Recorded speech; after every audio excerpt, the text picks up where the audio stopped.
Salam sejahtera untuk kita semua, Om Swastiastu. Perkenalkan, nama saya Agung Ayuinta Rahayu dengan NIM G701201111, mahasiswi semester 6, jurusan farmasi dari Fakultas Matematika dan Ilmu Pengetahuan Alam Universitas Tadulako. Pada kesempatan kali ini, saya akan membahas suatu senyawa obat, yaitu aspirin atau asam asetil salisilat. Jadi, pertama-tama kita harus mengetahui apa itu aspirin. Jadi, aspirin adalah salisilat yang menunjukkan aktivitas analgesik, antiinflamasi, dan antipiretik. Aspirin ini adalah penghambat enzim siklooksigenase 1 dan siklooksigenase 2. Aspirin dapat menghasilkan penghambatan langsung di biosintesis prostaglandin.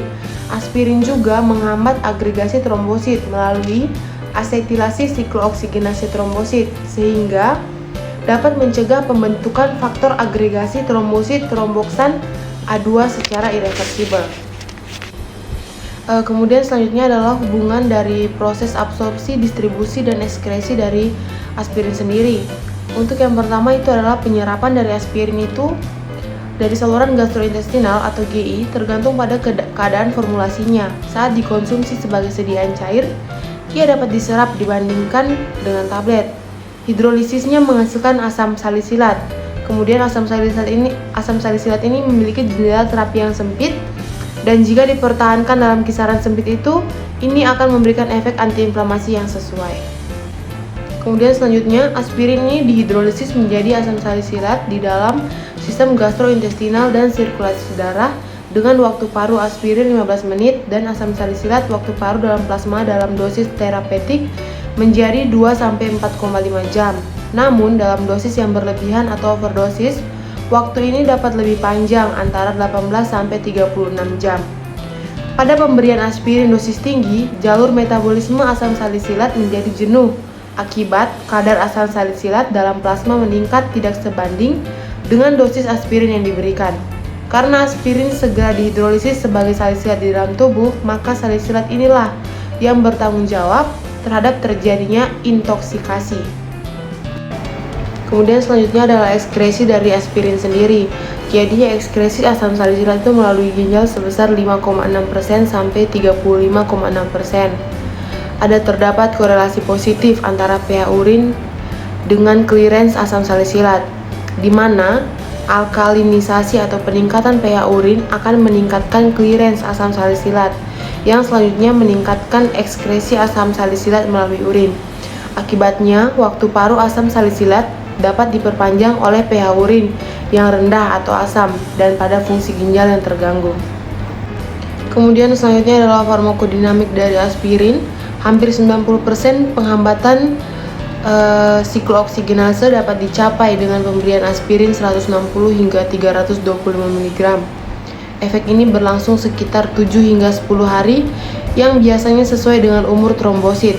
Penghambatan prostaksiklin dapat dicapai dengan penggunaan dosis yang lebih tinggi. Penghambatan ini terjadi pada sel endotel pembuluh darah. Kemudian selanjutnya, orang yang alergi terhadap ibuprofen sebaiknya tidak mengonsumsi aspirin karena ada reaksi silang. Pasien yang menderita asma harus berhati-hati jika mereka menderita asma atau bronkospasme yang diketahui terkait dengan NSAID atau non-steroid anti-inflamatori. Kemudian aspirin itu meningkatkan risiko perdarahan gastrointestinal pada pasien yang sudah menderita tukak lambung atau gastritis. Risiko perdarahan tetap ada bahkan tanpa kondisi ini jika ada konsumsi alkohol secara bersamaan atau jika pasien menggunakan warfarin. Kemudian selanjutnya itu aspirin memiliki beberapa efek samping. Yang pertama adalah kegangguan keseimbangan asam basa.